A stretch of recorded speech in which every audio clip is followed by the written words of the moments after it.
we can be doing as part of our employee resource groups or just in our department to kind of help facilitate a workplace environment that can then let us recruit awesome people like you, because I can tell you I would love to work with somebody like you because of who you are, not because of who you're trans, because you're trans. So what can we do? I mean, 2 or 3 ideas of what just kind of your regular person could do as part of that. Well, I think one of the biggest deals is to not, I mean, there's automatically going to be a tension between kind of prurient curiosity, because at the end of the day, we're all monkeys and we all happen, like, you know, have some interest about, like, oh, what's that all about? So, you know, as much as you might have that as your first instinct to, like, you know, like, kind of ask a couple of probing questions, you got to kind of take a step back from that, and particularly when you're talking about somebody who's just transitioning, you got to give them time. That first year is rough, and I can't talk about, like, you know, what it's like in your first year after you come out as a gay person or as a lesbian person. I don't, because that's not the same experience, and it's alien to me. I don't know it, and I don't know how difficult it is for that, stepping out of the closet in that issue. For trans people, you know, and trans people, like, it's just, the first year is particularly just a tough time, because in a sense, you're going through your teens all over again on an endocrinological level, as far as, like, you know, because you're going through, like, a total hormone change, and you're going through all of that, and yet you're expected to be, you're a working professional adult, so you're in the workplace, but, you know, like, you haven't figured out your hair yet. You haven't figured out, like, you know, does this go with that? So you're gonna probably look terrible. God knows there are so many outfits I chucked, like, when I was up there. What was I thinking? Not my color scheme, no thank you. But, you know, like, but you figure that first year is gonna be bumpy for you for all of those kinds of silly, you know, superficial reasons.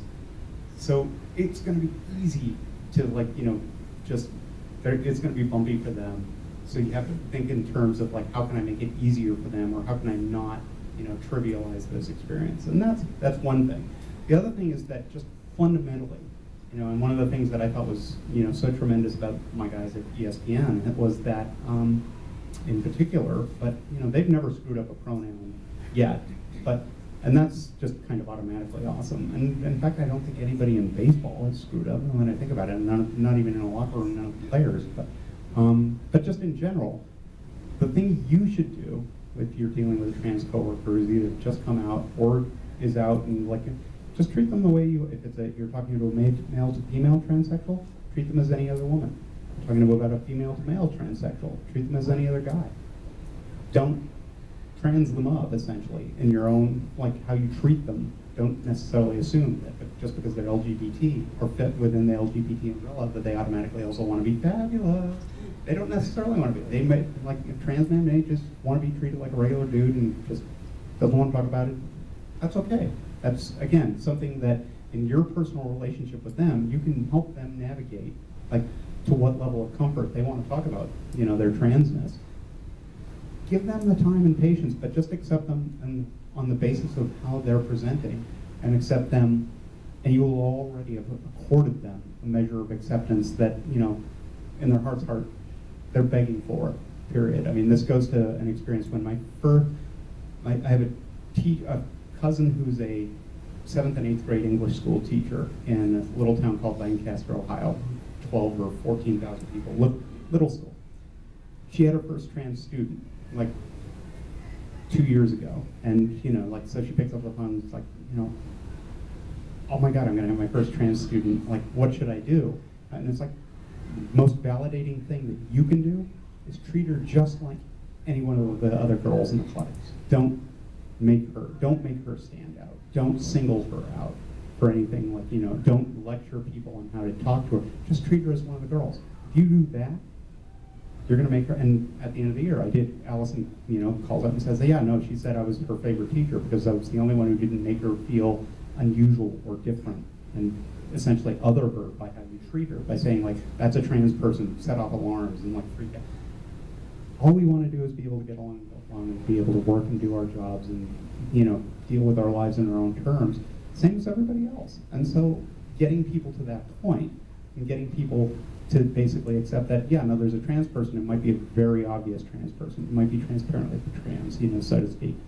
I mean, I know, again, not to make it all about me, but in my own career, stealth or hiding myself away, or hiding away my trans identity was not going to be an option. I was already known to these people in professional baseball. I was not going to disappear and then reappear as somebody entirely different and as a woman and be able to say, like, and you're supposed to take me seriously in my career. No, I needed all of the assets that I had already accumulated in the course of my career, and I needed the contacts. So, like, I was not going to become a stranger to them, but that's where I also didn't want to spend my time. Like, I don't want to spend my time at a ballpark talking about being trans, and I don't. So it's pretty cool.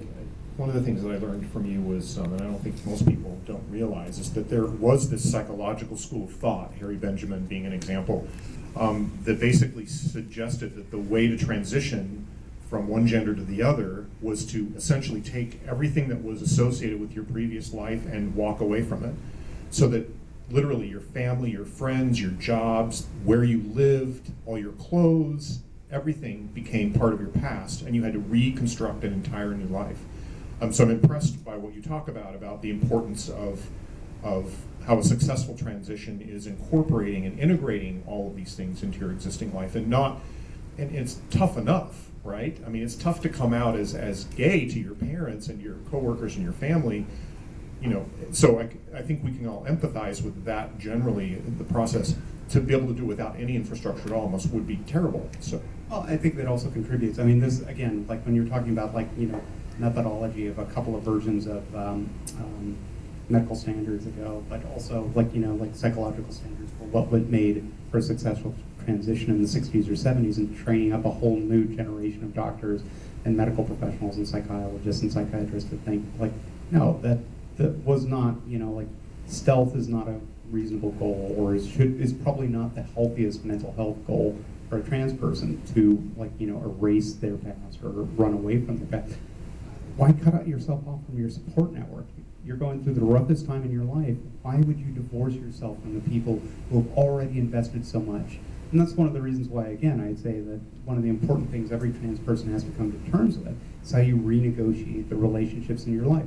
You are changing something significant for how other people perceive you, but that doesn't mean that just because they're immediately confused or upset about it does not mean that you don't get to then lecture them about how they're supposed to respond to you.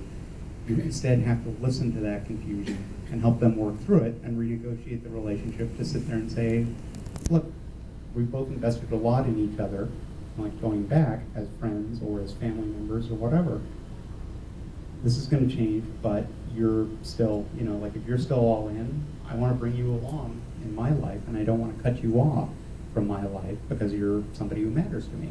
So, again, it was almost about trans people learning how to be selfish with their pasts and being invested in, I don't want to have to learn how to give all of that up. I don't see why I should have to give any of it up. I mean, and this is almost kind of, again, this was something, one of the hardest things I heard, like, when I first came out, like, to my parents, was because, flew out and saw mom, not something you do over an email or phone. Flew out to mom and dad out of the blue, like, sit there and say, like, well, I gotta have something important to tell you. And, my mom's line immediately was, well, you're gonna have to give up that whole sports thing. And I was like, Mom, you're an association executive. You're a working professional. I grew up worshiping Gail Gardner on NBC and ESPN, like, when she was like the first major female sportscaster.